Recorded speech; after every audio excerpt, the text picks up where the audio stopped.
Who were the Spartans really? Imagine you're 7 years old, not 7 with a PlayStation, 7 with no parents, no bed, no mercy. It's Sparta, around 480 BCE. A government official looks you up and down like you're defective merchandise. Weak? You're discarded. Strong? Congrats. Your childhood just ended.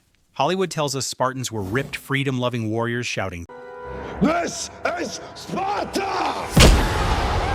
They were state-owned child soldiers, running a society powered by slavery, fear, and brutal psychological conditioning. Today we're ripping the movie myth apart. Who were the Spartans really? And why would most of us absolutely not survive a week there? Let's get into it. The agoge wasn't school. It was state-sanctioned trauma. At age 7, Spartan boys were taken from their families and placed into military barracks. From that moment on, Sparta owned you. You were taught reading and writing, barely, because muscles mattered more than literacy. Food was intentionally scarce. Why? So you'd learn to steal. But here's the twist. If you got caught stealing, you weren't punished for the theft. You were punished for being bad at it. Plutarch literally writes that boys were whipped not for stealing, but for getting caught. Imagine your PE teacher beating you because you didn't steal well enough. That's Sparta. You slept on reeds, you cut yourself? No blankets, no shoes? Winter? Too bad. Hunger? Deal with it. Kids fought constantly, encouraged by adults, to build character. Spoiler, it built PTSD. Modern psychologists compare the agoge to forced indoctrination camps. The goal wasn't just strength, it was obedience, emotional numbness, and absolute loyalty to the state. And if you're wondering, yes, kids died during training. Fun fact, Sparta thought that was acceptable. Now let's rewind even earlier. You're a newborn in Sparta. Your father doesn't decide if you live. The state does. Elders examined infants for physical defects, weak limbs, small size. You were taken to Mount Taygetus and left to die. This wasn't myth. It's documented by Plutarch. Sparta believed weakness was a threat to national security. Modern comparison? Imagine a government-run baby inspection program where the penalty is death. Yeah, that. And here's the dark irony. Despite all this eugenics nonsense, Sparta didn't actually produce better soldiers than other Greek city-states.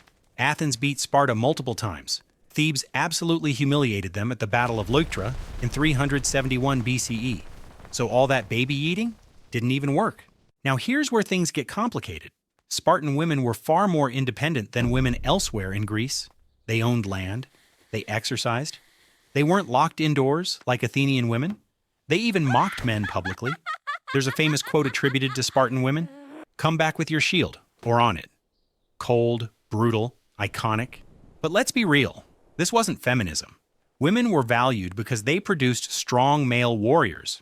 Marriage was weird. Men lived in barracks until age 30. Many only saw their wives secretly at night, like awkward military booty calls. So yes, Spartan women were strong, but still trapped inside a system built entirely for war. Quick pause. If you're enjoying this myth-busting nightmare, hit like so the algorithm doesn't abandon us like a Spartan baby on a mountain. And if you want more history, but uncomfortably honest content, subscribe. We've got videos on Vikings, medieval torture, and ancient serial killers coming up. All right, back to Sparta ruining everything. Yes, 300 Spartans fought at Thermopylae. No, it wasn't just them.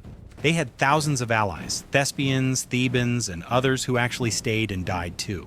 Movies mostly erase them, rude. Also, the Spartans didn't fight shirtless with oiled abs. They wore heavy armor, fought in formation, and retreated tactically.